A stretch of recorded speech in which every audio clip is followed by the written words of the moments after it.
Hi everyone. In today's video, I will show you that how you can fix your Realtek audio driver problems or issues and no sound problem. So first go to the Windows setup here, the device manager and open. So now here you just look for the sound, video and game controllers.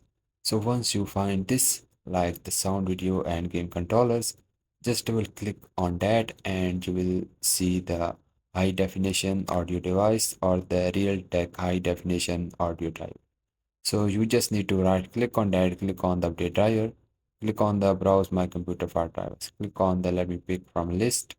Now here you have to just select the check this box and here you have to just select the high definition audio device. If it is selected to the Realtek, then you can select the high device, high definition, then simply click on the next, then simply click on the yes option. Then it will start installing the high definition audio device on your PC.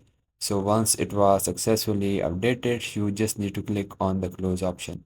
And I will recommend you to install the high definition audio driver, not the Realtek. And if your Realtek audio device is installed, then you can simply install the high definition audio device. Then you can simply close it and just restart your PC and your all problem is fixed. And guys, this is how you can fix your this problem, your Realtek audio device problems, and after this video your all problems are fixed. And hopefully guys this video is helpful for you. So yes, please don't forget to like this video because this is only motivation for me, and I will see you guys in the next video.